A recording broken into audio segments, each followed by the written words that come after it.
আলহামদুলিল্লাহ ওয়াকাফা ওয়া সালামুন আলা ইবাদিহিল্লাযীনা ইসতাফা আল্লাহুম্মা সাল্লি ওয়া সাল্লিম ওয়া বারিক আলা সাইয়্যিদিনা ওয়া মাওলানা ওয়া আওলানা মুহাম্মদ ওয়া আলা আলিহি ওয়া সাহবিহি আজমাইন।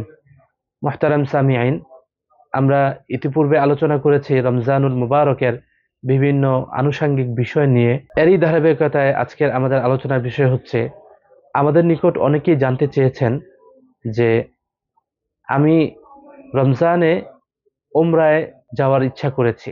এক ব্যক্তি আমাদের নিকট জানতে চেয়েছেন যে হুজুর, আমি রমজানে উমরায় যাওয়ার ইচ্ছা পোষণ করেছি। আমার ফ্লাইট হচ্ছে আহ, দুপুর 2টা থেকে 2:30।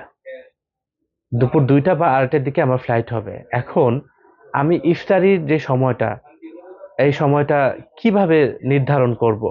আমি তো তখন ফ্লাইটে থাকবো, ফ্লাই থাকা অবস্থায় আমি ইফতারিটা কিভাবে করব? তো মোহতারাম সামিয়াইন, খুবই সুন্দর প্রশ্ন এবং আধুনিক প্রশ্ন। এখানে আমাদের দুইটা বর্ণনা পাওয়া গিয়েছে। প্রথমটা হচ্ছে, আপনি যেই বিমানে ফ্লাই করবেন, যে বিমানে আপনি ফ্লাই করবেন, সাধারণত অধিকাংশ বিমানের মধ্যেই নেভিগেশনের সিস্টেম রয়েছে এবং যেই ম্যাপ থাকে সেই ম্যাপ অনুযায়ী আপনি আপনার অবস্থান নির্বাচন করতে পারবেন এবং স্পষ্টভাবে দেখতে পারবেন। যদি এমনটা হয় যে আপনি নিশ্চিত আপনি কোন অবস্থায় কোন দেশের উপরে রয়েছেন, তো সেই অবস্থা অনুযায়ী আপনার ইফতারির সময়টাকে মিলিয়ে ইফতারি করে নিতে পারবেন।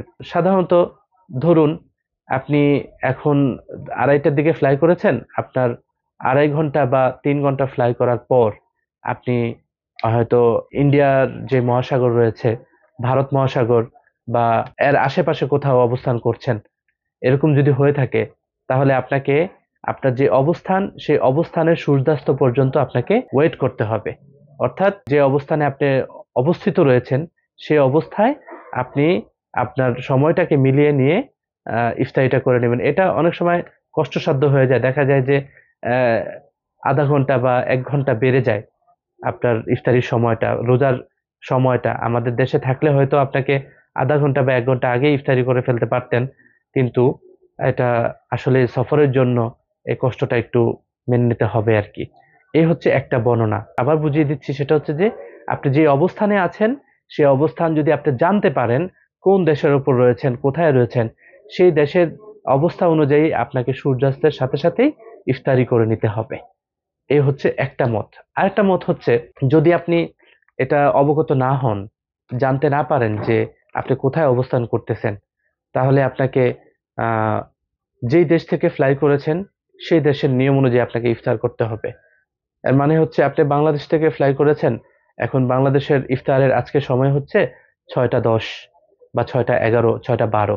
তাহলে আপনাকে আহ যদি আপনি অবস্থান নাই জানতে পারেন, তাহলে আপনাকে 6টা 10 বা 6টা 11 হওয়ার সাথে সাথে আপনি ইফতার করে নেবেন।